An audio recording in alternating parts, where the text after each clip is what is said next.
What's up guys, Lee Fry here, welcome back to the channel, and today we're going to be discussing the Sony a6100 and whether this is a good option as your main workhorse camera. Make sure you guys stay tuned.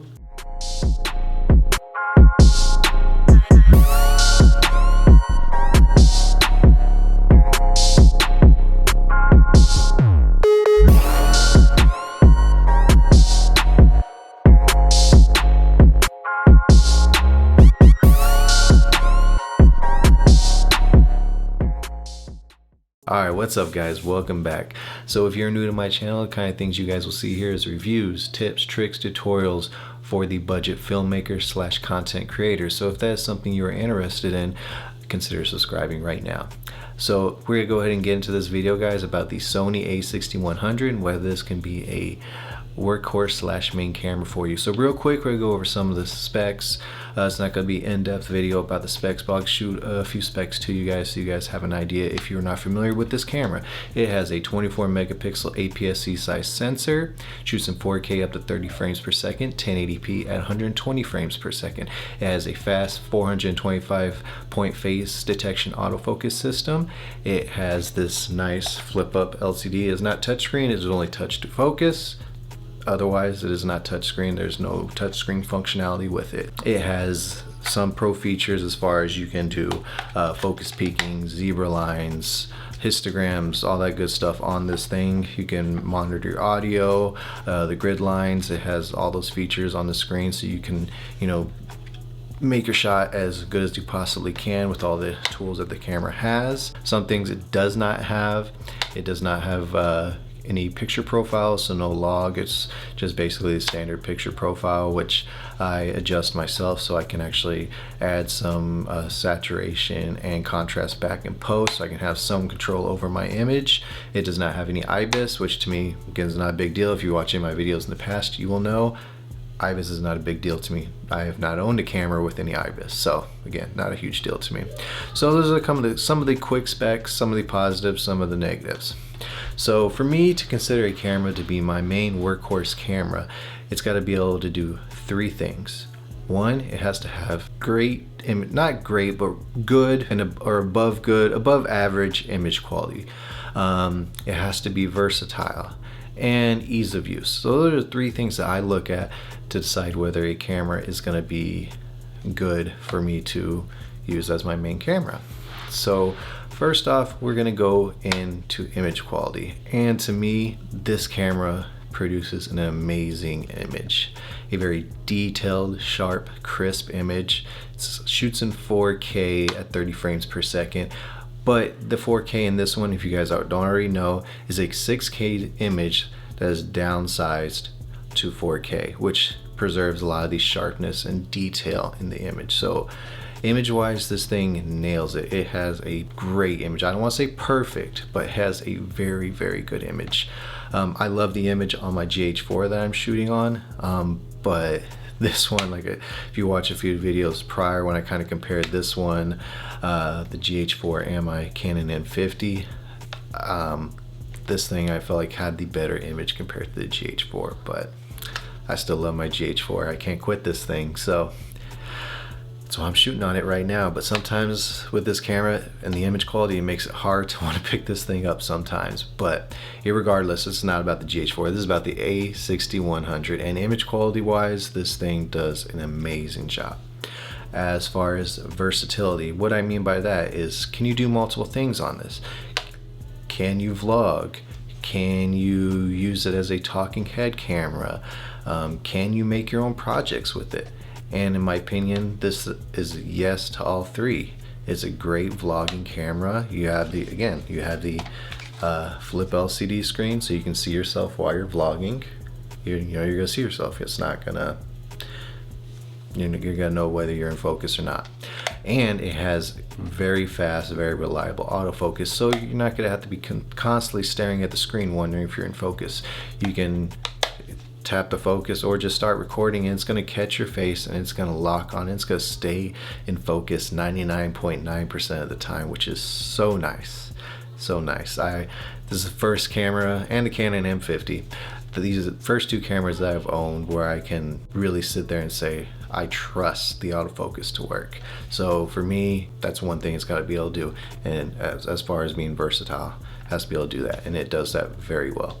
As far as talking head camera, last few videos I've used this as my talking head camera. I'll show you clips of those right now. As you guys can see from one of my past videos, I use this as my talking head camera, and it does very well. It's very easy to set up, very reliable. Just basically set it up, hit record, and I know it's going to keep focus. I don't have to mess with it too much, so that's really good. I can keep the camera nice and close to me, so I can make sure my audio sounds really good. It does very well as a talking head camera. Now thirdly, when it comes to versatility, as far as can you shoot any projects on this, and I believe you can, because like I said earlier, it does have a lot of features that help you get the best possible image you can get out of it, where you have the most control out of your image.